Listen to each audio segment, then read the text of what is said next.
Tá começando mais um episódio deste podcast que é o Resenha Esportiva. Muito obrigado a todos que estão acompanhando os episódios, compartilhando, deixando o like, cada vez mais a gente crescendo. E a gente agradece desde o primeiro seguidor porque é muito importante pra gente. Então continuem compartilhando, continuem deixando o like, pois vai ajudar a gente demais. E hoje nós vamos comentar sobre a vitória de Internacional e Grêmio no final de semana passado contra o Bahia e o Atlético Paranaense. Vamos comentar sobre a classificação do Grêmio na Copa do Brasil e a desclassificação do Inter na mesma Copa do Brasil e projetar os jogos da dupla no final de semana. Então vem-te embora, pega uma pipoca, fica tranquilo na frente do celular, da TV, porque está começando mais um episódio do Resenha Esportiva.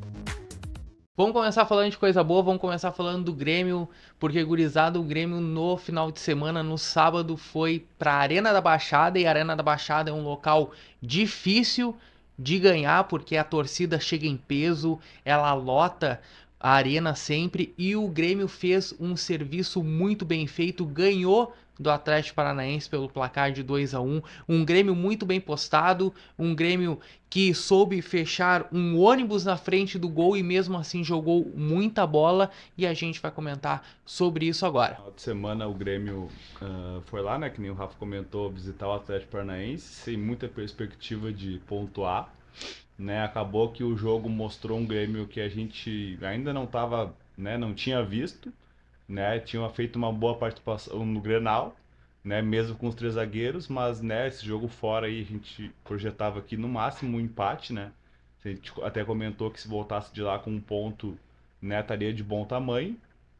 O Grêmio sai ganhando, né, com o gol do Cuiabano, que por sinal, né, nos últimos dois jogos aí vem se destacando muito no time do Grêmio, né, jogou muito contra o Atlético e também contra o Cruzeiro. O Grêmio sai ganhando com o gol do Cuiabano, o Vitor Roque empata no primeiro tempo e no segundo tempo o Bruno Vini faz de cabeça, né, 2-1 pro Grêmio, mesmo com um time bem alternativo, né, poupou aí muito dos titulares, poupou Carbajo, Bitelo, Soares, o Kahneman estava expulso. Então foi um time bem modificado para lá, né? Por isso que a projeção é de não vencer, né? Acabou que o Grêmio conseguiu ganhar. O Atlético não perdia em casa desde outubro ou setembro do ano passado, Isso. né? Então, pô, 8 meses sem perder em casa é um tempo, né, bem considerável aí. Então, o Grêmio, né, de parabéns aí pelo resultado. Essa formação, eu acredito que agora o Grêmio não deva mudar mais, né? Deva seguir com os três zagueiros. O retorno do Jeromel está previsto para esse mês, se eu não me engano, né, para junho. Eu não sei bem direitinho daí qual que é o prazo certo, né? Mas eu acho que é para esse mês, sim. Então aí tu tira o Vini, coloca o Jeromel na zaga, a zaga fica melhor ainda, tende a ficar mais, né, seguro ainda na defesa, né? O Vini até nos últimos jogos não tem jogado tão mal, mas para mim não passa tanta confiança. Então, com a volta do Jeromel, tem tudo aí pro Grêmio ficar mais forte ainda. O João Pedro, eu acredito também com o tempo deva ganhar a posição. Para mim, o Fábio, né, ele é bom tecnicamente, mas eu acho ele meio lento, né? Não é tão bom na marcação também.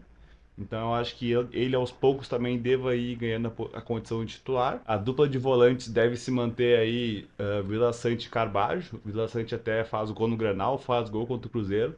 Tá vendo uma fase artilheira aí no time, né? E agora a gente fica na dúvida se o Cuiabano segue no time, né? Eu acho que deveria seguir pelos últimos jogos que ele fez. E daí Bitelo e Soares, referência técnica do time do Grêmio. Então o Grêmio acha uma formação, né? Com isso acaba que o Vina, graças a Deus, saiu do time, né? Mas o Carbajo, desculpa, o Cristaldo ficou meio sem função nesse time agora, né? Porque daí fica com os dois volantes, os dois homens abertos e só o Soares na frente, e daí os dois alas, né?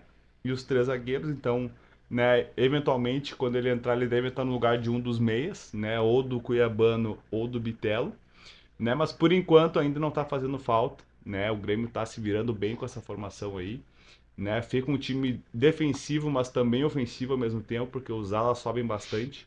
Então é um esquema aí que o Renato achou que vem dando certo, né? Conseguiu uma classificação na Copa do Brasil que é muito importante, né? Também pelo dinheiro que envolve nessa competição. Hoje eu vi o pessoal no rádio comentando que se tu, desde a primeira fase, se tu for campeão, dá mais ou menos 100 milhões, Uhum. né, pro time que for Isso aí. campeão. Né? Claro que é sonhar, né, bem alto, né? Se bem que essa fase ainda passaram alguns times como o Bahia, como o América, né, que se num confronto tendem a ser os times um pouco mais fracos, né? O São Paulo ontem quase que foi eliminado também pro Sport nos pênaltis, né? Um jogo que estava praticamente ganho. Então, nessa fase, vamos ver agora como é que vai ser o sorteio.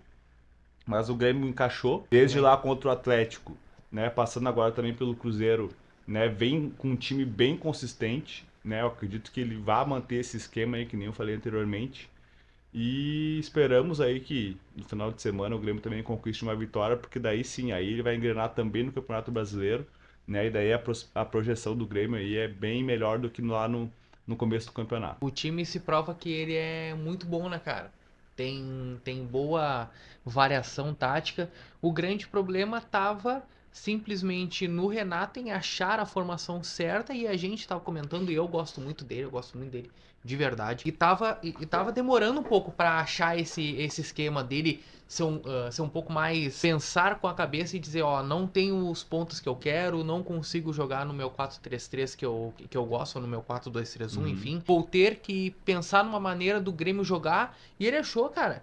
E é muito legal porque tava muita gente falando que o Renato Portaluppi não era capaz de ser inventivo, de ser um técnico que moldasse um clube entre aspas, do zero, mas ele se mostra um técnico capaz para isso. E parabéns para ele, porque para mim, cara, a vitória contra o Atlético Paranaense passa muito por ele. Assim como a gente estava falando, e daí juntando até mesmo o próprio Atlético Paranaense, assim como o Paulo Turra teve a sua tática de vencer o Internacional aqui, deixar o segundo tempo com a Uhum. gente, Sim. o Renato Portaluppi teve a tática de vencer o Atlético Paranaense lá com a mesma formação que ele usou no Grenal, claro, com as peças um pouco mais Com mais criação, qualidade, né? enfim, até mesmo de mais qualidade, mas ele usa a mesma formação, que daí a gente até tava falando desde o Palmeiras, aquele 3-7-0 que ele inventou, Sim. mas a gente vê um esboço do time lá, só que Uhum. daí agora ele vai encaixando uma peça e outra. E Sim. nessa peça e outra acha um outro jogador muito capaz, que é o Cuiabano, que eu gostei É, a da, dúvida da, que da participação fica é dele. só por que que o Diogo Barbosa estava jogando todo esse tempo, né? Mas É, mas, a gente mas, não mas sabe daí, muito bem mas por daí é que aquele com... negócio, né, de medalhão, da Não, eu sei que confiança, ele é do bruxinho do treinador, Renato, isso. né? Mas, Mas, pô, o cara pedindo passagem aí há quanto tempo e o Grêmio insistindo com o Diogo sim. Barbosa, né, cara? Então, Mas o Cuiabano é muito bom jogador e, e eu vejo que o Renato Portaluppi colocou as pessoas na posição certa. Tanto que o Cristaldo acabou infelizmente indo no banco por causa dessa formação. E daí já trazendo para a coletiva que o Renato Portaluppi cedeu hoje. Tivesse na mão as peças que eu realmente queria, nos meus atacantes de uhum. lado, enfim, ele não ia jogar nessa formação. Então dá para ver que ele olhou o time e pensou, não, vamos ter que jogar assim e é assim que vamos até vir as minhas contratações, enfim. Mas parabéns ao Renato, que se mostra um técnico inventivo, se mostra um técnico muito diferente do que o pessoal estava falando, só o gestor, enfim, né, de equipe, o Sim. boleiro, se mostra um técnico de verdade, um técnico bem diferente do Grêmio de 2017. E eu acho que o Grêmio tem as peças certinhas para essa formação, né? Sim, com certeza, né? Tem aí o Gabriel Martins, o Gustavo Martins, desculpa, que não foi tão bem quanto o Atlético, né? Achei que ele deu uma falhada ali no gol. Também tem o Jeromel voltando, né? Também tem o Natan, que não tem uma amostragem tão grande, né? Mas são aí 6 zagueiros, né, que a gente tá falando. Né? Daqui a pouco pode surgir mais um aí ou outro da base, não, né? O Grêmio tem bastante opções, né, de zagueiro.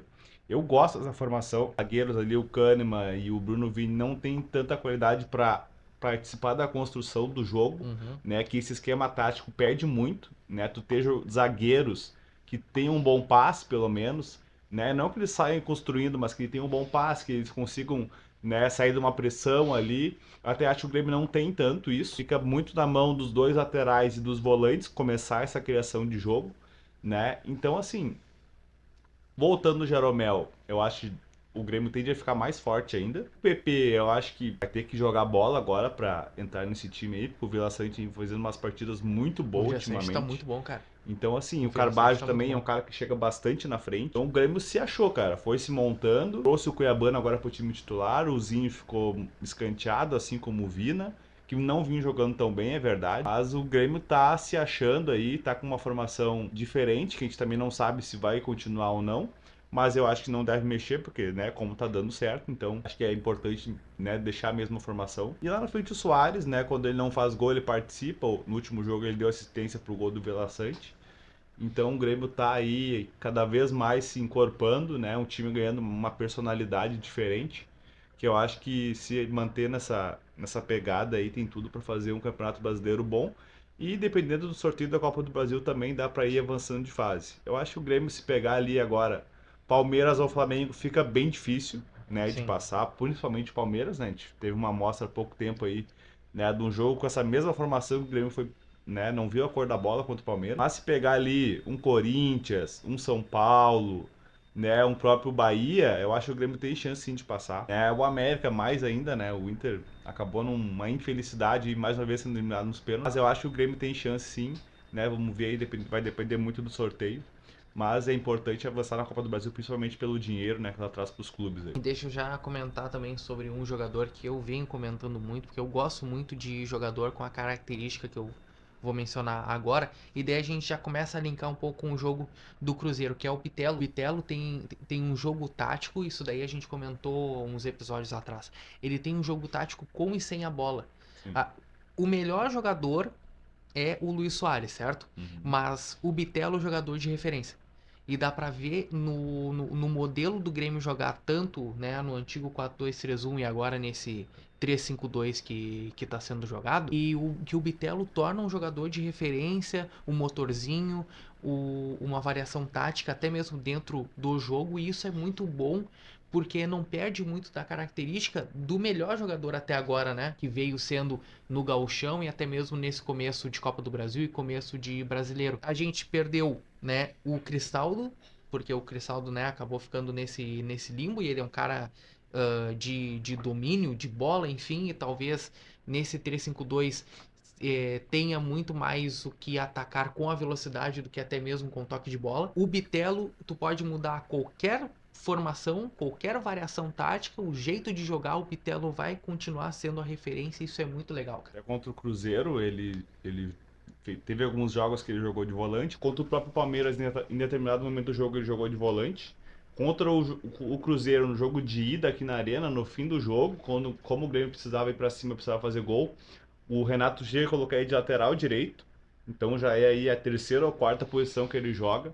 Então ele consegue se adaptar bem, né? Um jogador que consegue cumprir várias funções diferentes. Outro jogador que eu pensei que nesse esquema aí também eu acho que tem tudo para dar certo é o Galdino, porque ele Com tem certeza. um bom chute fora da área, né? E se o Grêmio joga nesse esquema tático, ele fica também muito propenso, né, no contra-ataque.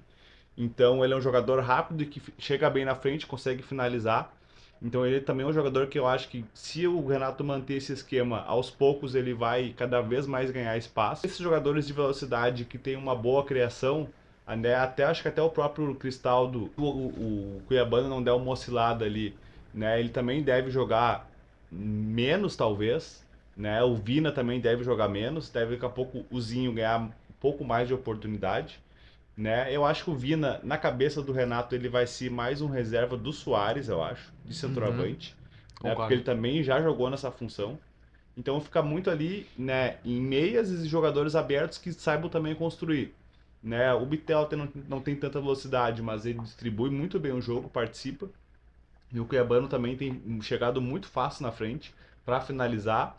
Tem aquele gol contra o Cruzeiro que é anulado, que ele faz a falta no Wesley, que é uma jogada bem interpretativa. Tem gente que acha que foi falta, tem gente que acha que não foi. Uhum. Mas ele também ia dar mais uma assistência pro gol do Bitelo. Então estavam os dois ali dentro da área, né? Essa formação também facilita com que os meias se movimentem, né? Caia para um lado, caia pelo outro, caia pelo meio. Então o Bitelo também ele pode cair pelo meio, daí abre espaço também pro lateral passar, né? É uma formação que tu olhando assim no, né, até pelas peças ali, pô, dois laterais, dois volantes, três zagueiros, né? Tem mais o Cuiabano que também é lateral. Parece ser uma formação bem defensiva, né? Mas quando, né, os jogadores se distribuem em campo, os laterais chegam muito bem na frente, Assim como os volantes também, né? O Carbajo pisa direto na área, o Vila Sante no jogo contra o Cruzeiro tava lá na grande área também finalizando. Aí, ele é um elemento surpresa, né? Isso aí que é muito legal. Ele aparece como elemento surpresa. Exatamente, assim como no Granal ele também apareceu para fazer o gol. Isso. Né? Ele tem se destacado nos últimos jogos aí, tem fazendo bons jogos. Eu sempre gostei dele, tem gente que pega um pouco no pé dele, mas eu acho ele um bom jogador, sim. Né? Ele marca bem, desarma, e agora tem mostrado também essas valências ofensivas que não tinham aparecido muito no Grêmio, né, até agora. Eu acho que aí, com essas últimas, né, partidas que ele fez, o Grêmio também ganha um pouco mais de força ofensiva, né, e tem se mostrado um jogador mais, né, versátil. O Carvalho já tem um pouco mais de facilidade de chegar na frente, eu acho. Né? Ele também, no primeiro Grenal lá do Gauchão, ele também chega na área e faz o gol da vitória do Grêmio. Então ele também tem, né, essa boa chegada na frente. Ele não foi o melhor jogador do Campeonato Uruguaio só pela só pela parte defensiva dele, mas também pela chegada que ele tinha na frente. Então o Grêmio vem se encontrando aí com bons nomes, né? Usando a base também com o Cuiabano, né? Com o Grando, que também fez um bom jogo contra o Cruzeiro. Sou uma pessoa que critica bastante ele. Eu acho que ele, talvez ali dos três, é o que passe menos segurança. Eu acho que o Adriel, né, é o jogador, né, o melhor dos três, mas eu gosto muito do Breno também. Nenhum deles sabe sair bem do gol, né? Mas assim, ele tá numa fase que ele vem melhorando, né? Fez um bom jogo contra o Cruzeiro, deve ganhar a sequência. Então a gente tem que também, né, dar apoio para quem tá jogando, né? Já vamos puxar então no jogo do Cruzeiro, cara. Porque, meu, pra mim o melhor jogador foi o Grando. Se fosse, eu até fiz um vídeo lá na rede de Trivela. Se fosse um goleiro meia boca, irmão, seria 3-1 pro Cruzeiro fácil, fácil, fácil. Tá? Não, não tô falando que o Grêmio não soube se defender. Ele soube se defender, soube saber sofrer. Beleza, tá? Não tô tirando o mérito do Grêmio defensivamente.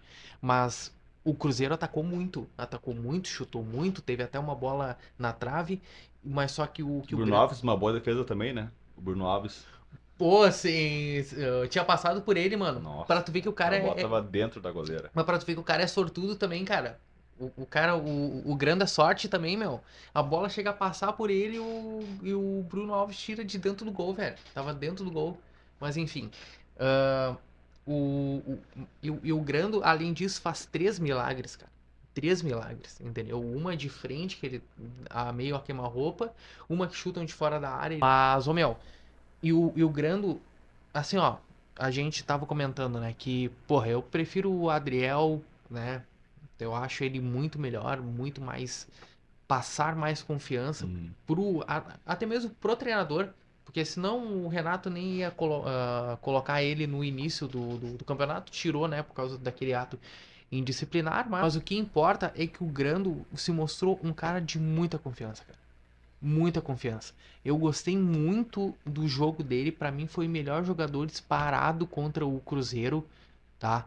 E, meu, ele é muito bom goleiro, cara. Muito bom goleiro. Parabéns É, mesmo, de verdade, porque, cara, que jogo absurdo que o Gabriel Grando fez contra o Cruzeiro, mano. ele debaixo né, das traves ali, ele tem qualidade. O problema dele é quando tem que dar um passe com o pé, tem que sair do gol, né? Aí ele já começa a, né, dar uma abaixar um pouco o nível dele, né? Mas ele debaixo da goleira, assim como os três goleiros, tem qualidade, né? Não tem nenhum jogador que, pô, numa jogada ali de cara a cara com um atacante não vai ter, né? Não vai saber fechar um ângulo, né? Não vai Uhum. ter um bom reflexo, né? Eu acho que nesse ponto aí os três são, né, muito bons goleiros. O problema é a saída de gol, né? E trabalhar com os pés também, né? Daí sim, o Adriel daí é bem melhor do que os outros. Falando do jogo do Cruzeiro, tá? Que eu gostei muito da movimentação dos jogadores, principalmente no seu meio de campo, tá? E eu gostei muito do jogo dos dois laterais, que apoiaram muito bem, quando perdiam a bola, voltavam muito rápido para Sim. para compor, e dá para ver que daí, né, a gente tava comentando até agora há pouco, né, que talvez o 3-5-2 é muito mais defensivo do que ofensivo, mas o Grêmio, quando ia para um contra-ataque, atacava com 5, esquema reativo. Sim. Eu estou indo na casa do Cruzeiro, em pleno Mineirão, teoricamente lotado, porque tem aquele tapume lá atrás de um dos gols, né, por causa do show que iam ter lá, mas era quantos que tinha lá? 45 mil, Não quarenta e cheguei a ver o sete mil, público, mas era. mas era Venderam por todos os aí. ingressos, eu Isso acho. aí, todos os ingressos que tinham disponíveis eles venderam e lotaram a casa. Mas só que o Grêmio, o famoso fechar o ônibus, foi um esquema muito reativo e muito bem feito, porque quando o Grêmio tinha a bola foi muito objetivo. Entendeu? O Grêmio teve menos passe de bola, menos passe, menos chute, por consequência, menos chute a gol do que até propriamente o Cruzeiro, mas só que o Cruzeiro pegava a bola e não sabia o que fazer com ela. Sim. E, e talvez um pouco esteja linkado pelo time novo, pela reformulação, coisa que o Grêmio também passou muito, o último homem. O último homem não soube jogar a bola no Cruzeiro. Se fosse um pouco mais efetivo, com certeza provavelmente colocaria uma bola para dentro. A gente estaria falando que o Grêmio teria passado nos pênaltis. Mas o Cruzeiro também não soube jogar bola lá na frente.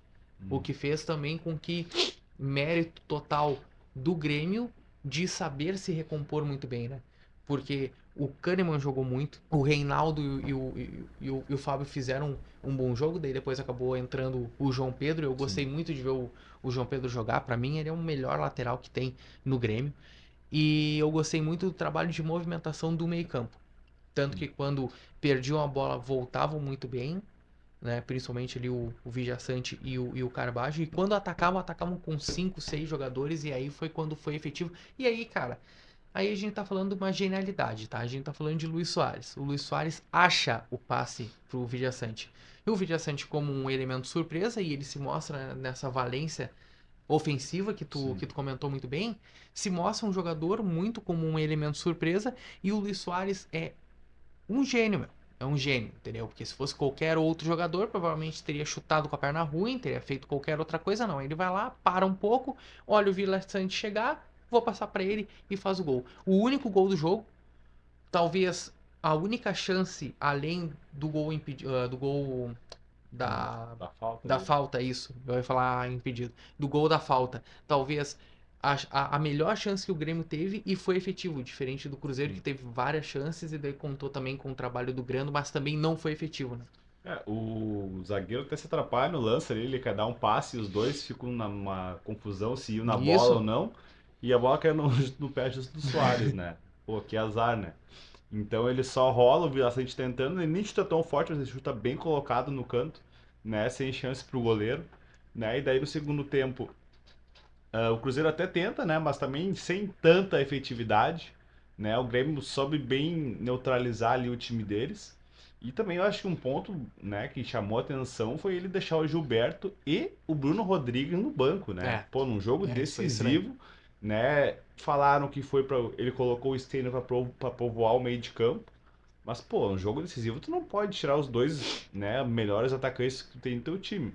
É a mesma coisa que nós, não, eu vou tirar aqui o Soares e o Bitelo e vou colocar o Galdino e o Vina na Que frente nem que pra aconteceu. povoar o meio-campo. Sim, que nem que aconteceu com o Kudê agora que tirou o Hulk. Exatamente, Deixou o eu Hulk no lembrei banco, disso né? também. Até teve um videozinho da torcida cobrando ele depois, tu Isso, viu? isso, isso. Uma conversa bem amigável, assim, Bem, tava bem tranquilo. bem tranquilo. Né? E Então, o pô, Kudê só, ok, aham. ok. Como é que tu vai tirar o Hulk do jogo decisivo, né, cara? Pô, não dá pra acreditar, né? É uma coisa assim que realmente não tem cabimento, né?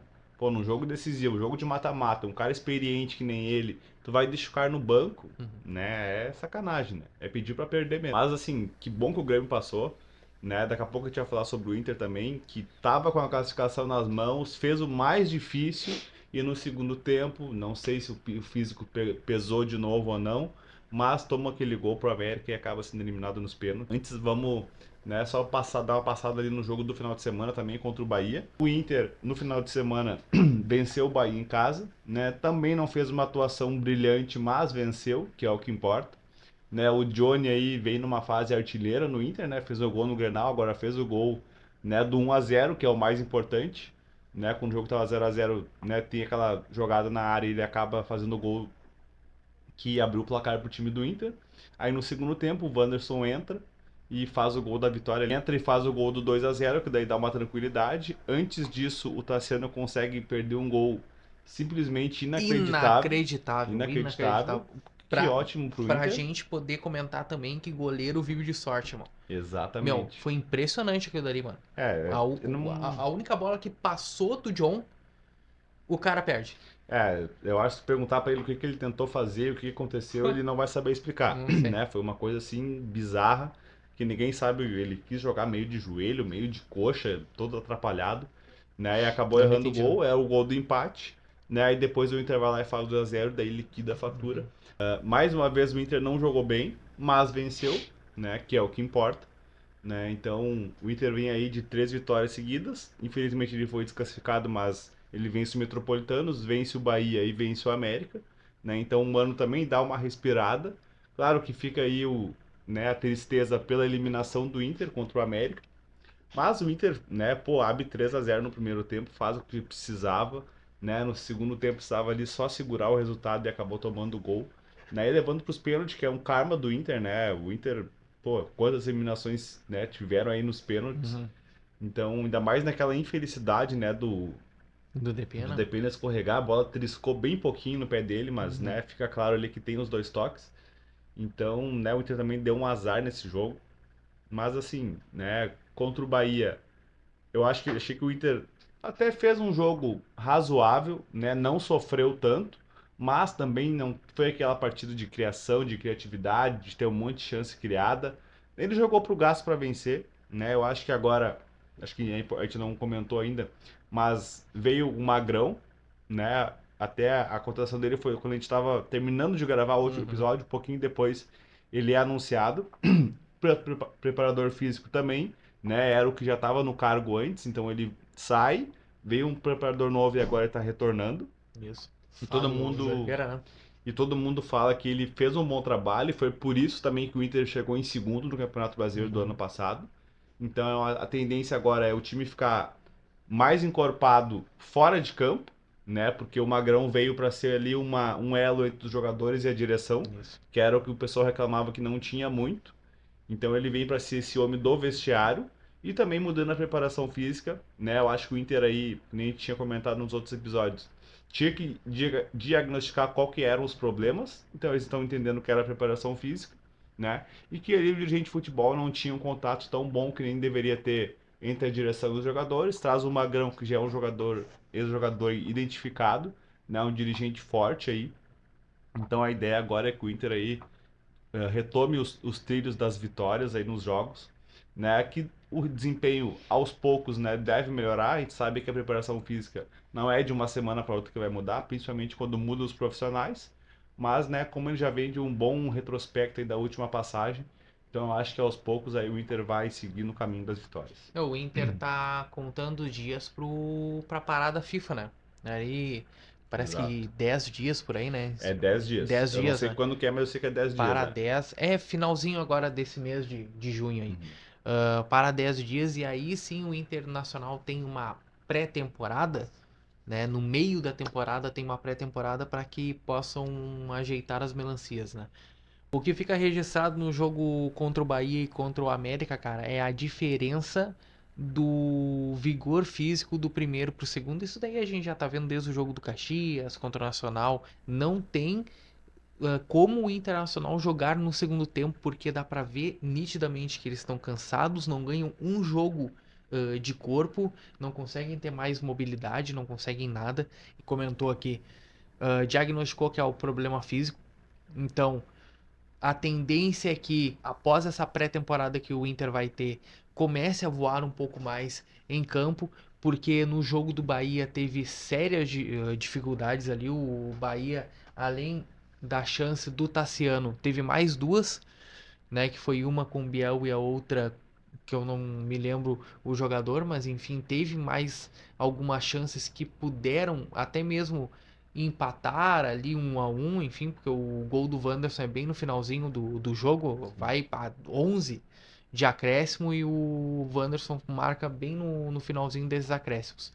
Mas também o jogo que, para vocês terem uma ideia, o gol do América é um gol de cabeça de um jogador que é baixinho. Eles não conseguem mais ter o vigor físico de se antecipar no jogador, tanto que o Juninho ele nem pula muito bem. Ele vai lá meio que, né, dá uma... Só desloca a bola ali, né? Isso Só dá aí. uma...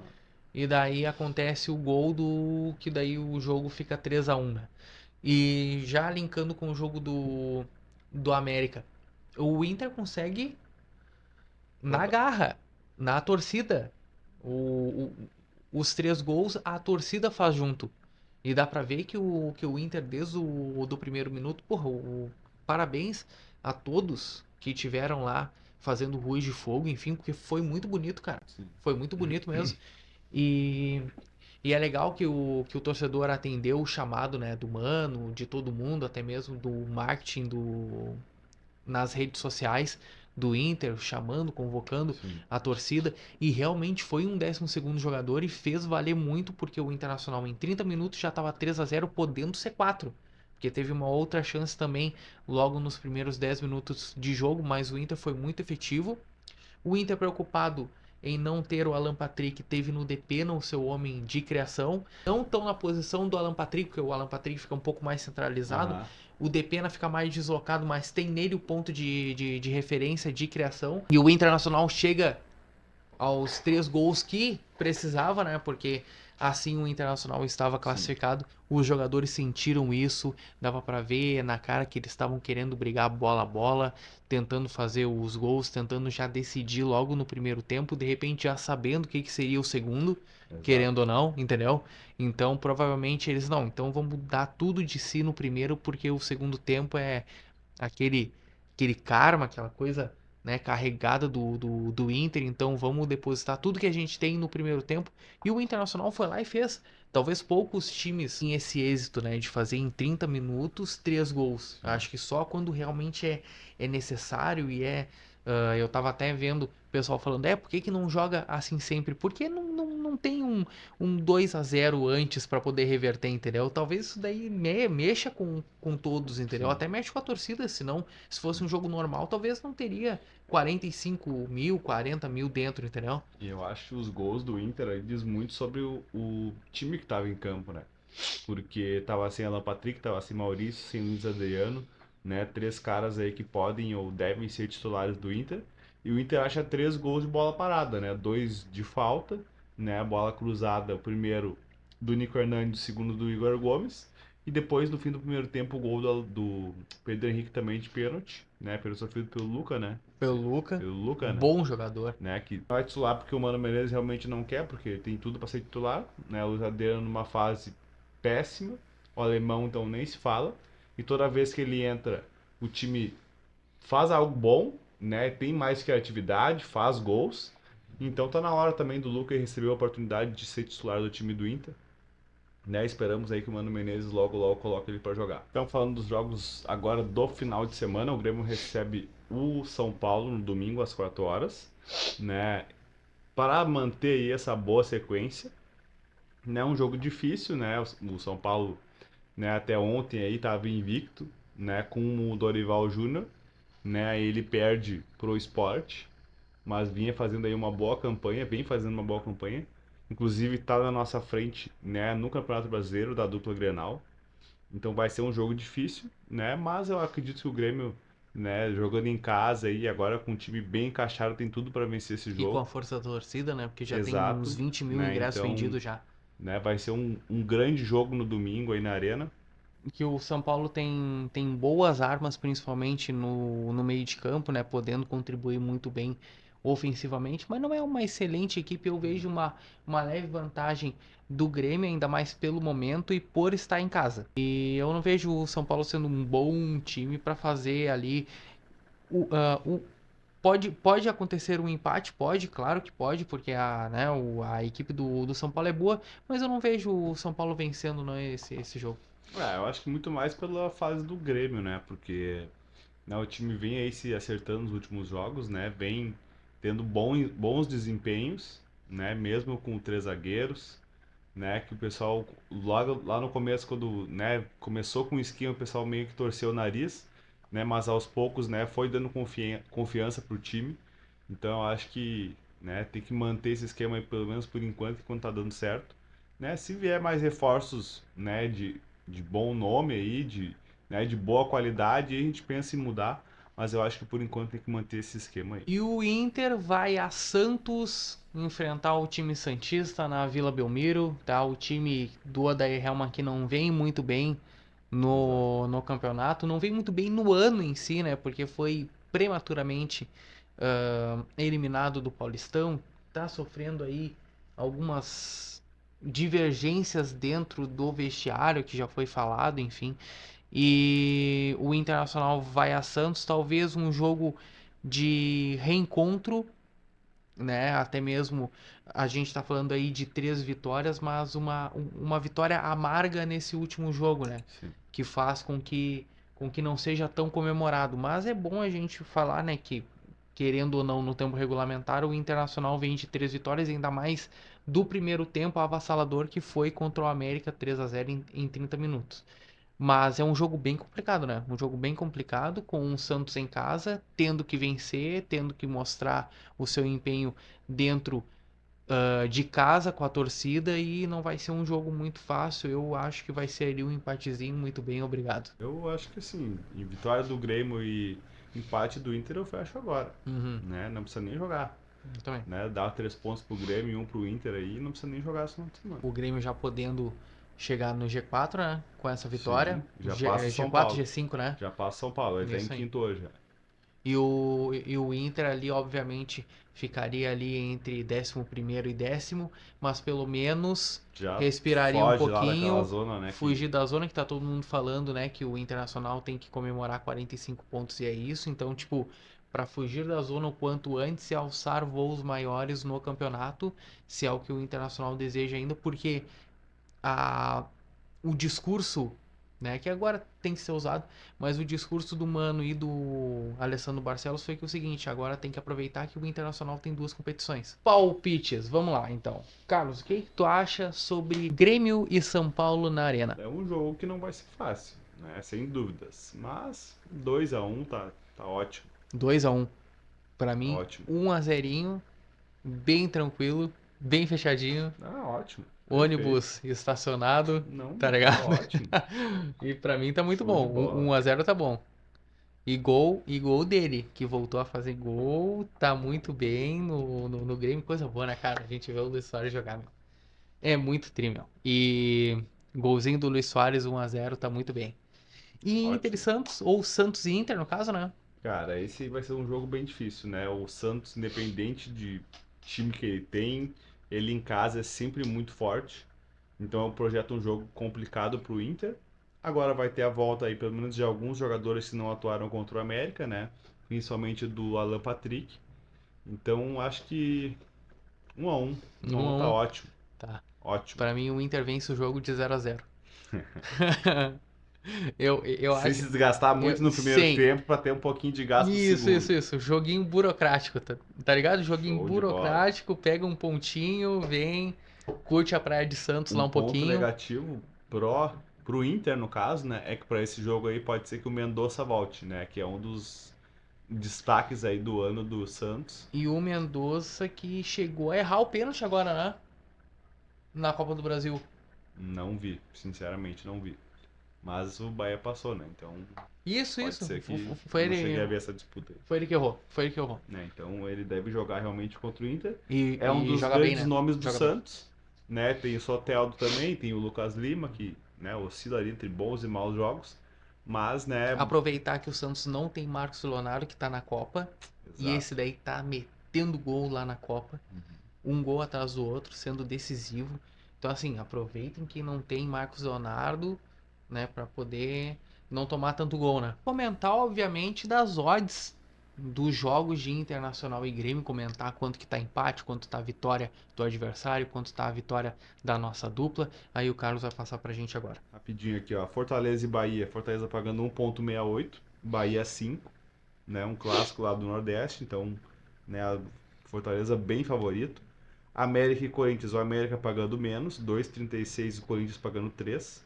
Né? Não tô dando empate aqui, só vitória e, né, casa e fora, no caso. Atlético Paranaense pagando 2,16 e o Botafogo 3,5. O Botafogo que, né, vale lembrar que é líder do campeonato. Né? Perdeu só um jogo. Cruzeiro e Atlético, Clássico Mineiro. Cruzeiro pagando 3,1 em casa e o Atlético 2,37 fora. Nossa.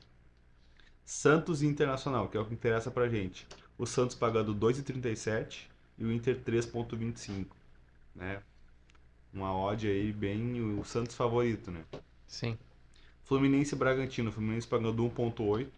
Bragantino 4,33. Né? Acho que é a lógica desse jogo aí o Fluminense vencer. E o Fluminense precisando vencer o quanto antes, né? Exatamente. É aquela fase de ganhar de todo mundo agora deu Do uma dinizismo. baixada.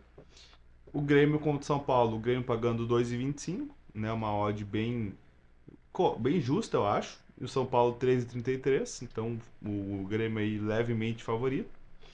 Goiás e Cuiabá, o Goiás pagando 2,16, Cuiabá 3,5. E Palmeiras e Curitiba, né? Deve ser o jogo mais fácil dessa rodada. Palmeiras 1,22, Curitiba 14. Vasco e Flamengo daí na segunda-feira. O Vasco pagando 3,5 e o Flamengo 2,05.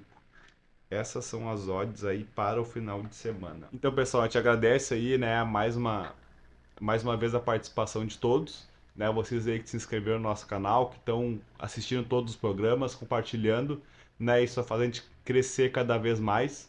Então a gente tem que agradecer todos os programas, né? Por quem está nos ajudando, né? Compartilhando, assistindo, enfim.